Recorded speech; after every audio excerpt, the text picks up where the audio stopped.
What's going on, everybody? H is Rules. Back here with another video.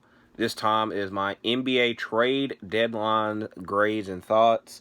I'll probably not put thoughts in the title, but I'm going to go through all 30 teams. Some will be in depth, some will not be in depth about what they did at the trade deadline. Some teams did not do anything. So we're going to go in alphabetical order, and I have notes over here. So if I'm looking over here, I'm looking at my notes. I'm looking over here, I'm looking at the trades. I'm on NBA Trade Central on Instagram because I'm pretty sure they have every trade and there's graphics for them, so it makes it easier to see instead of reading. So, starting off with the 76ers, they traded Matisse Thybulle to the Trailblazers and got back Jalen McDaniels, who will be an expiring. He's a better shooter than Matisse. They really weren't using Matisse.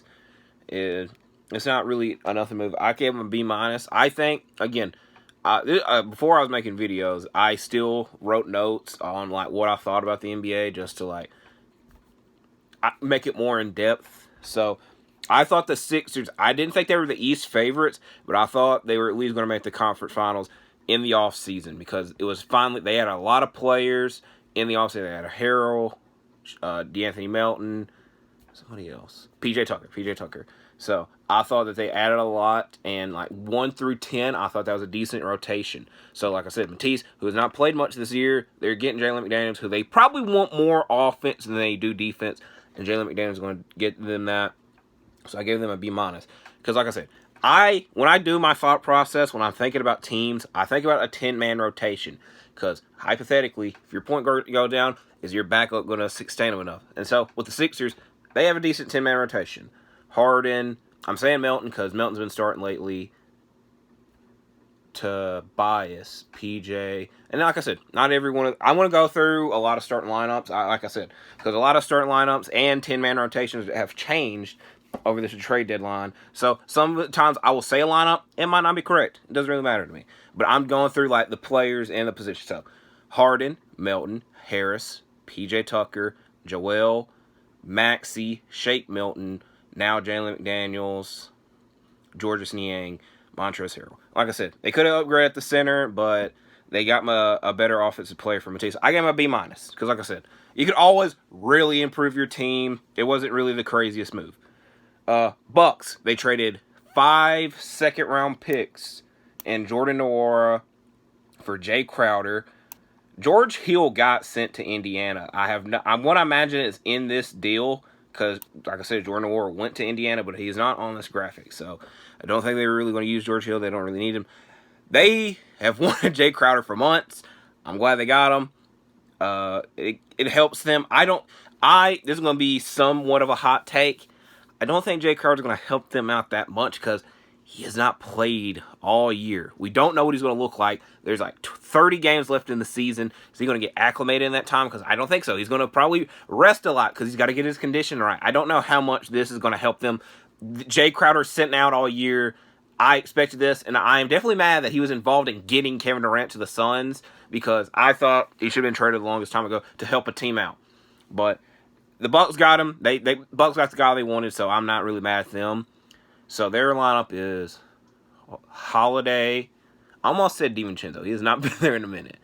Holiday, Pat Connaughton, Grayson Allen, Chris Middleton, Jay Crowder, Giannis. Because I'm trying to think, because a lot of people like he could start for him, so I'm trying to think hypothetically how their lineup would be. He's probably just going to go on the bench. That probably helps them out a lot. They're not going to use the second-round picks. Again, I gave it a B+ because they got the guy that they wanted, and they did get rid of Serge. He's probably going to get what? No, he got traded. Like I said, I'm slightly noticing now because George Hill and Serge either got bought out or traded. But again, they're most likely getting bought out if they're on Indiana. So like I said, I gave the Bucks a B+. The Bulls made no moves. I gave them a D+ because their team is kind of sad. It's just very weird that one player has so much of an impact on this team. And again, when I talk about teams sometimes, I talk about their like 2K ratings because that kind of gives the best grasp of like an overall of a team. And Lonzo is like the third, fourth highest overall guy on the team, hypothetically. So him having such an impact on this team is pretty crazy, but it's just like they had tradable contracts in Caruso, Derrick Jones Jr., Drummond. I feel some team would have gave you a lot of second-round picks for Andre Drummond, but obviously they somewhat believe in this team. I think, personally, that in the offseason they're going to let Vucevic walk. I don't know. They're either going to... I think two things are going to happen. A, they run this team back in the offseason. It looks the exact same. It goes disastrous, and then they're the team next deadline that's just trading everybody for first and second round picks. Or B, they just go ahead and blow it up. I don't see that happening because, again, fans have this idea that teams suck and they should just blow it up immediately. Like at the beginning of the season, a lot of Bulls fans are like, blow it up, we're just done with the team. But obviously they stuck together, and I think mainly also they kind of did it because they're not getting their pick. It's going to Orlando. I'd say 100% of that pick is going to Orlando. It's going to be hard for them to get the pick. So might as well compete for the playoffs. They definitely can make the play-in. They could probably make it out of the play-in, but they're just not a title team. And I'm thinking guys that are not going to be on your team next year, most likely like Drummond, Derrick Jones Jr., trade what you like, things that you aren't going to use, cough, cough, second-round picks, and get somebody because somebody could have been out there for him. So I gave him a D+. Same thing with the Cavaliers, but to be fair, they gave a lot away in the offseason, but the Cavaliers did not make any moves at this deadline. I gave them a C+ because the small forward position's a hole on their team.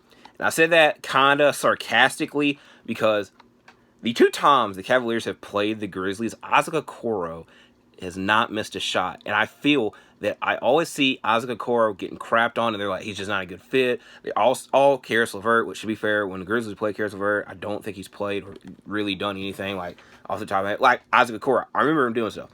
Caris LeVert, I don't. I gave him a C+. They don't really have much to give away. The whole Kevin Love out of the rotation thing, I don't think anybody's trading for him. They would wait till the offseason and get him on a cheap contract. So, but they don't really never make a move. This is the first time I'm also looking at the stands because I'm pretty sure they're 4th right now. They'd be going against Brooklyn. We'll get to them, but they're 4th. I gave them a C+. I could hypothetically give them a B because, like I said, they did a lot in the offseason. They didn't really need to do much. Next, Celtics, another team that did a lot in the offseason. They traded for Mike Muscala, which I am most likely sure they traded for Mike Muscala because during that Lakers game on Tuesday where LeBron broke the record, Mike Muscala was not missing from the three-point line. They saw that. They said, we need him. So Mike Muscala got traded for Justin Jackson and 2 second-round picks. Good. They need the center depth. Mike Muscala defensively isn't the greatest, but like I said, offensively, he's kind of a, I don't want to say a miniature Al Horford, but a miniature Al Horford because, like I said, Al Horford doesn't miss sometimes. Mike Muscala doesn't miss sometimes. I'm pretty sure they also played together in OKC that one year Al Horford was there, so it's not the craziest thing. Like I said, they didn't really need to do anything crazy. Maybe they could have traded Peyton Pritchard. They can also do that in the offseason, though. So I gave them a B+. I'll actually give them an A-, B+. Some of these grades don't really matter. Now, this is going to be a hot take. This next team. This is my highest grade. And spoiler, I'm not giving any team an A+. No team did I think made 100% the right move because I always think with my brain and not my heart that sometimes these things might not work out and it kind of looks like a bad deal. So, the Clippers, because I was looking at the Cavaliers, that's why I said Cavaliers. Clippers, I gave an A. They got rid of players they did not want anything to do with and second-round picks and got 2 players that desperately will help. No, 3 players. I keep forgetting about one of them. So, the first trade was Bones Hyland for 2 second-round picks. And what's funny about this is that, timeout. Alright, so some of these, I should have been clicking on this a long time ago because some of these have multiple posts. But Bones Hyland is rumored he does not like Malone. I guess it's not a rumor anymore because he's not there anymore. So getting him for 2 second-round picks is kind of crazy because he's very good offensively and he wants a bigger role. Right now, the Clippers don't really have a point guard, which I'll be getting to that in a minute, but they got Bones Hyland for pretty much nothing. They got Eric Gordon for Luke Kennard, who, to be fair, Eric Gordon is just a more experienced, older Luke Kennard and better defensively because Luke Kennard defensively really doesn't do much. They traded John Wall to the Rockets, and I just might have put my foot in my mouth because it says that the Rockets got a first-round swap, so technically they didn't give up a first. It's a swap. That's good for them. It could have been worse, so like I said, I gave them an A, and that's not even it because they traded Reggie Jackson for Mason Plumlee. No picks, no nothing. I don't get that because Mason Plumlee is your main center, and I know the Hornets are trying to tank. They are literally 13th or 14th. They're 14th right now.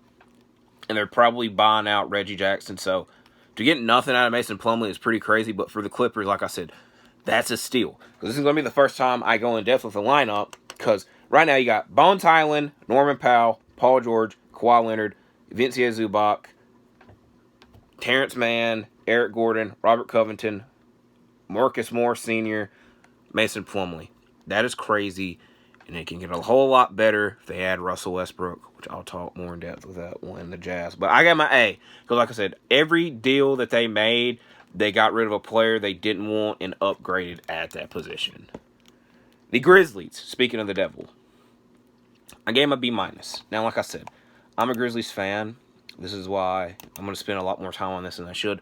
They gave up Danny Green and I believe 3 seconds to get Luke Kennard. Because we desperately need three-point shooting off the bench because we do not have a consistent three-point shooter. The only consistent three-point shooter is Desmond Bane who starts. So having Luke Kennard off the bench, and I believe the stat is that Desmond, by the numbers and percentage-wise, Desmond and Luke Kennard are like top 2 over the past year or so. So that sounds very nice. He does not add. The reason I'm very skeptical and like about it because defensively is not that good, and we got a lot of people we got to guard in the West. So. And like I said, Luke Kennard sometimes didn't even play for the Clippers because of his defense. So that's why I'm very skeptical on it. Now, I'm not going to go in depth with all of the OG Anunoby talk, but this is from Zach Lowe / the NBA Central on Twitter. And it says that the Grizzlies offered 3 first-round picks for OG Anunoby, but Toronto made it clear they wanted a player too. Which I have no clue what that means because obviously I don't know if they wanted Dylan. I don't know if they wanted Zaire. I don't know if they wanted more players. I don't really know what they wanted. But getting 3 first-round picks would have been great. And I want to go off on Toronto. We got a long way to go before we get to Toronto, but it definitely hurts. Wait till the offseason. Wait till the offseason. A lot of fans, myself included sometimes, think that this is our only chance to win the West. We, out of these West teams, are the second youngest ones behind the Thunder, and we are leagues ahead of the Thunder in the standings, in our timeline, etc. We're just going to be paying a lot of money to our main guys coming up, and that's why it would have been nice to make the trade now. That way, you get the big money guys, and then you extend your own guys. That would have been just the best part of getting the guy now, and it's just like, we get the main guy, we get OG. If we hypothetically got OG, we probably wouldn't trade him, so keep them there. It's just like, we want satisfaction now. We don't want this future stuff. We want the stuff right now is the best way to put it. And that can be put out of context. Like I said, I gave it a B-. I like Danny Green. He was just like, again, just like Jay Crowder. He's been out all year. He's just coming back. He played 3 games. He had 9 points in those 3 games all together. So I wasn't really expecting much from Danny Green. He was a nice veteran presence because the Grizzlies literally have their oldest guy, Steven Adams, and he's still under 30. So that's the nice thing about having Danny Green. But getting Luke Kennard, who, like I said, is a top percentage 3-point shooter, I will appreciate that. Hopefully we do well. And like I said, I'm a little bit disappointed we get OG. I'm hella disappointed because in the morning they're like, the Grizzlies are calling about Mikal Bridges. I'm like, holy, if we could get Mikal, that would be even better. But obviously we didn't. We don't even have I'm not even going to worry about the offseason now. Worry about the playoffs. Worry about this stretch run. That's what we need to worry about. I know guys I'd like to see on the team in the offseason, but I'm not going to bring it up till the offseason. So next, the Hawks. They did a lot. And they got one of my favorite players that is not a Grizzly, Saddiq Bey. I was talking about the Pistons. But they got Saddiq Bey. And they gave up 5 second-round picks, which they also got. I don't know if this trade is on here. All right, this trade is not on here because they also got. It's not really that important of a deal because they got Garrison Matthews and Bruno Fernando for Justin Holiday and Frank Kaminsky, which I remember that off the top of my mind. which is kind of I don't think any of those guys are going to play, but Grayson Matthews is also a good three-point shooter. But I love Saddiq Bey. He's obviously had a down year. I think Detroit was kind of stupid for trading him. Again, we had the John Collins talks. I think Saddiq Bey is insurance. Like, Collins is going to be gone in the offseason. That way they can finally just settle that, but finish out this stretch run. I don't really know what the Hawks are going to look like, because I watch some of the Hawks games because they play locally on my TV, and it's just like sometimes I'm just very confused by what is going on. And who knows what happens with the Hawks. Is Trae Young going to go crazy and like, I want to be traded, like, trade me now? Who really knows? But I love Saddiq Bey. Great for their bench. So I gave them I'm going to give them a B+. I'm giving them a B+. I gave them a B- originally. But I like Saddiq Bey so much that you didn't really give up anything to get him, so I will take that. So next, the Heat, I believe, got my lowest grade at a D-. They are 6th in the standings, but their team just sometimes is unbearable to watch. They are the Suns of the East. They've made the finals, they made the conference finals, etc. And there's just like, we can make it back. It's just like, but the team gets worse, and it's just sometimes, like I said, unbearable to watch. They didn't make any move. To be fair, though, they don't have anything they could move. Kyle Lowry, you just suck it up and finish it with him, I think, is what they need to do, and obviously they probably will do. I do think one of the buyout players will go there, because there's a lot of room there. I have 1, 2, 3, 4, 5, 6, 7, 8. I have 9 buyout players wrote down. There's obviously going to be a lot more. One of those 9 I feel will go to the Heat, because the Heat need a lot, and one of these players can obviously fill that void. But until that is done, I gave them a D-. They need to do something, because the team just isn't title-worthy now. Jimmy Butler, this is going to be kind of a hot take, not really a hot take. He's a title-worthy player. The playoffs come around, he does not screw up except for the 2021 playoffs. But he was on another level last year. I'm still very shocked that the Heat beat the Sixers.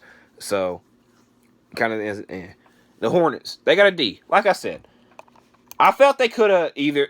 I feel they're trying to tank and just be worse, but they still kept Terry Rozier and Gordon Hayward, and they're still on the team, even though they got rid of Mason Plumlee, which probably they want to play the younger guys more, Mark Williams.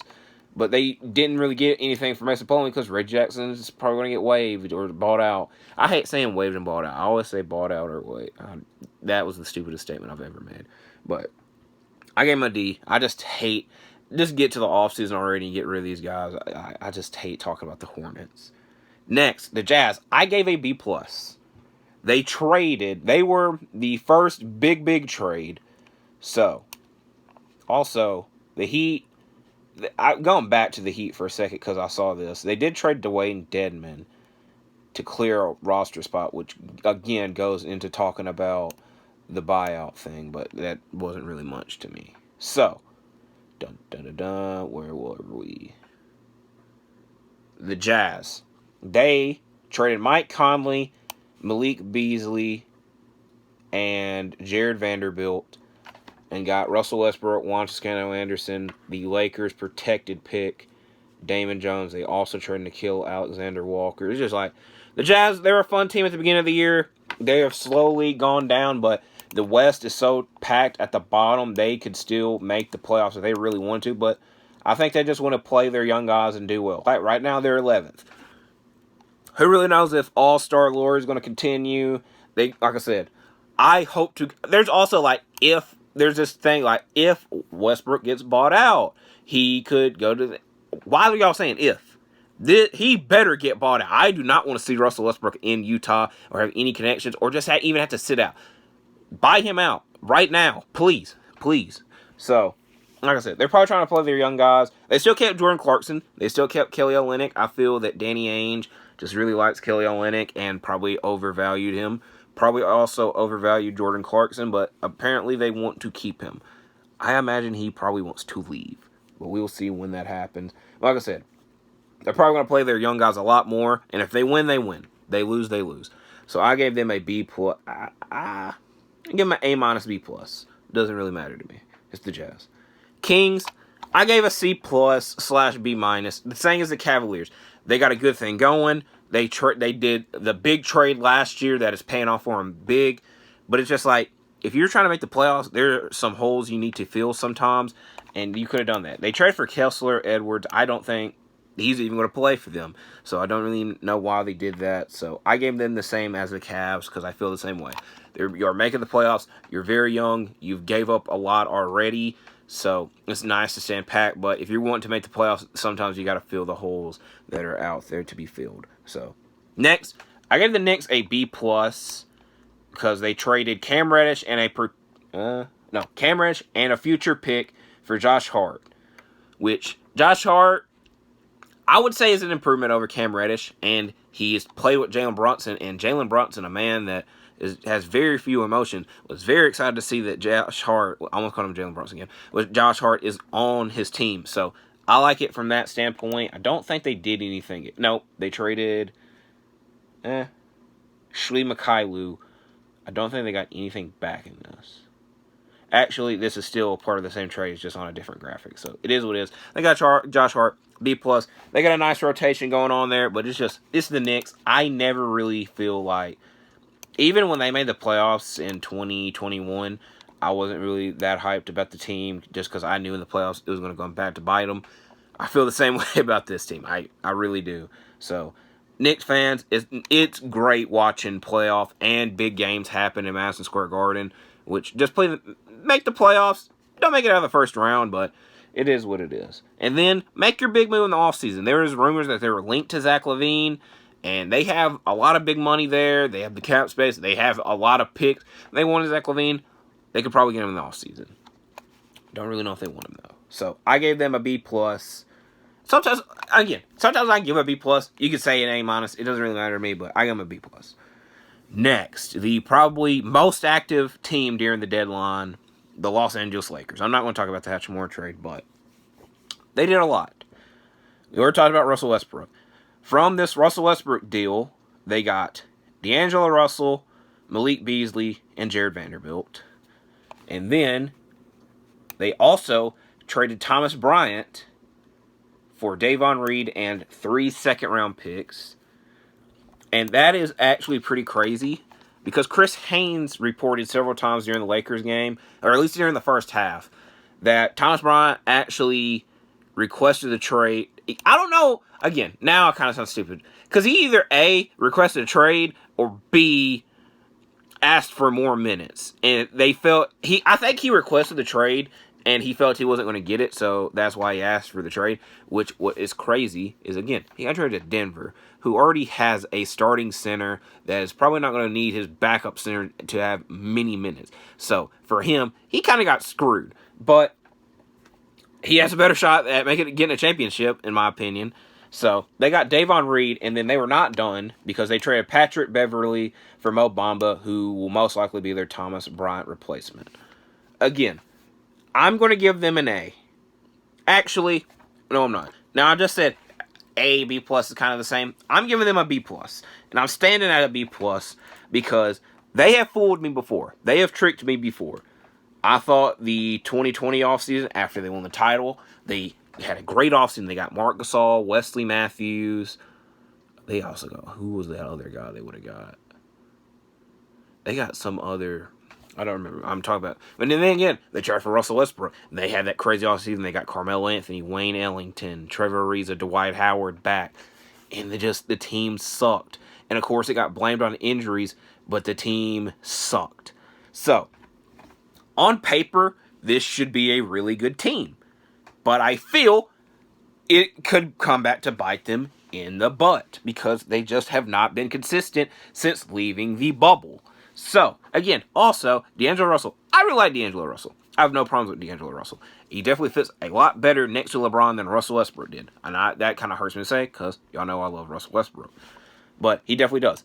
It would be actually crazy if he left in the offseason and they couldn't fill his void. And then they only got Malik Beasley and Jared Vanderbilt, who Jared Vanderbilt has 2 years left. So that's a good deal for them. But 10-man rotation-wise, they are very good. D'Lo, Beasley, LeBron, Roy Hachimura, Anthony Davis, Dennis Schroeder, Lonnie Walker, Austin Reeves, Jared Vanderbilt, Mo Bamba. It is very young.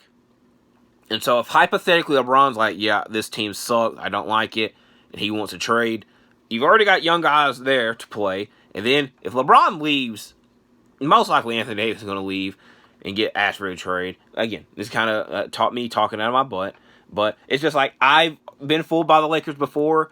I'm not going to say they're the title contenders right now. They're the favorite. I don't think anybody is. It's still up in the air. A lot of people thought that this Lakers move made them dangerous. Again, they're still 13th. And I will admit, I didn't watch the rest of the Bucks game. I'm pretty sure they lost that game. Let's go look. They're still 13th. And they did. They lost by 9 points. LeBron didn't even freaking play. I'm not going to be fooled by them. Now, hypothetically, if somebody had to face them in the first round, it would really suck. But that's the price you have to pay. So I gave them a B+. I like the moves. 10-man rotation rise. It is great and crazy. But I just don't like being fooled by them. We are halfway now. Orlando, again, they got picks and Patrick Beverley, a second-round pick, and Pat Bev, who they're probably going to waive. Or no, they got a second-round pick, one. I gave them a C+. There's a lot of players on that team that could have been traded, but I think they want to go into the offseason and evaluate the whole team, evaluate what John Isaac's doing, or evaluate what Markel's doing, because both of those came off crazy injuries. And if they're playing well, they'd probably want to keep them. Terrence Ross, I believe, will be a free agent, so just let him walk. So we'll see. I gave him a C+ because I felt there's a lot of guys they could have traded, and they just didn't, but they're on with their team now. Mavericks. This Kyrie trade definitely makes my head hurt. How many teams have we gone through? 1, 2, 3, 4, 5, 6, 7, 8, 9, 10, 11, 12, 13, 14, 15. Alright, here's what we're going to do. Because we're already 26 minutes in. This is going to be a long video. So this is going to be the part 1. Because we're halfway through. So next time, I'm going to give my second part and give my opinions on the other 15 teams. So you don't have to watch a whole lot in this one video. So that is it for this video. This is kind of impromptu planning. I'm also very tired and have something to do in the morning. And I should have already been asleep. And I'm not. So that's why I'm going to upload this now. Hopefully it gets uploaded soon. So I can go to sleep. Wake up. Do part 2. Do it Friday. Maybe. Y'all are seeing this Friday. So I'll do that one Saturday. And then we'll see what happens in the NBA or in the world in general. This YouTube channel, I'm going to make videos on a lot of things. But just the NBA is the hot topic right now, and I have a lot of opinions on it. That is why I'm doing it now. Again, I'm dragging this video out a lot longer than I need to. Thank you for watching. Hopefully I keep making more, and I'll see you in the next one.